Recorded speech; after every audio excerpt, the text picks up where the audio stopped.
بسم الله الرحمن الرحیم. د وینډوز 10 اووم لیکچر ته ښه راغلاست درته وایم.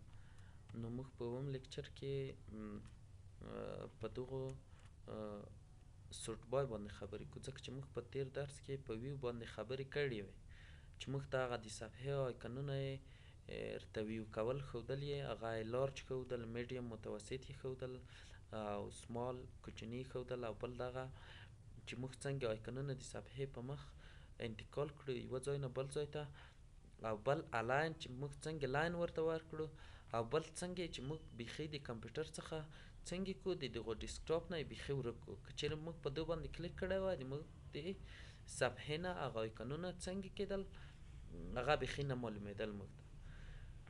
نو که چېرې یو نفر په کمپیوټر باندې نه پوهېږي او هغه راشي او ته ورته دغه آیکنونه ځینې پټ کړي چې ونه غواړي چې تا شخصي معلومات ته درشي، نو ته راسن راشه دلته دغو ته شو ډیسکټاپ آیکن ته د هغه ټیک مارک غیر فعاله کړه ستې به نه معلومېږي.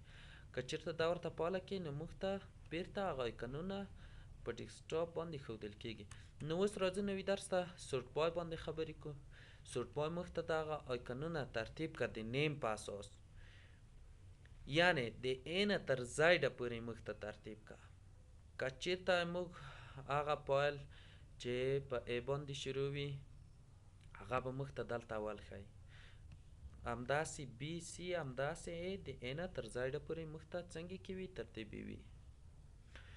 په دې باندې کلیک کوم نو موږ هغه شارکټ چې دی هغه شارکټ یې ونه ښودلی، نو موږ ته هغه فایلونه یې مخې ته راوستل چې هغه د A نه تر Z پورې څنګه دي هغه په حروفو باندې ذخیره شوي.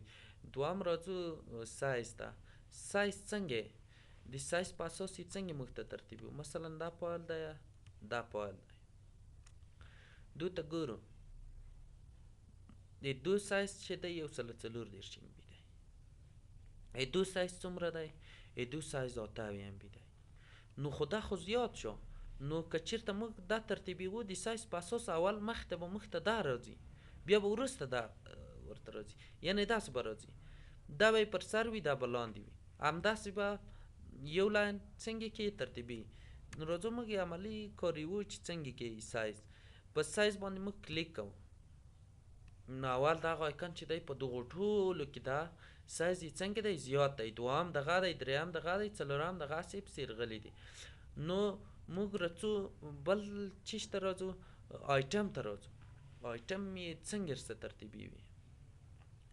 که موږ تصویرونه دلته ولرو نو تصویرونه په لاین کې همداسې ورته راولي، که موږ شارکټ ولرو شارکټ یې همداسې ورته ترتیبي وي، که موږ فولډر ولرو فولډر ته ترتیبي وي، که موږ دغه سیسټم آیکنونه ولرو سیسټم آیکنونه موږ ته ترتیبي وي.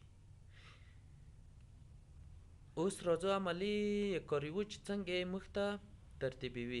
نو موږ په دې باندې سورت بای ته راځو. سورت بای کې آیټم ټایپ باندې کلیک کوو نو موږ ته یې اول سیسټم آیکن راوسته، دوم یې فولډر راوستل، دریم یې دغه نور شارکټ راوسته، څلورم یې ویډیوګان راوستې، بیا دغه نور ځان ته وینرر هغه چې دی زیپ دغه فولډر یې موږ ته راوسته. نو دا وه د آیټم ټایپ وظیفه. بل د تاریخ په اساس یې موږ ته ترتیبوي. څنګه یې موږ ته ترتیبوي. که چېرته ما وروستی فایل دلته ذخیره کړی وي نو اول سر کې موږ ته هماغه راولي، ځکه چې موږ وروستی فایل ذخیره کړی دی.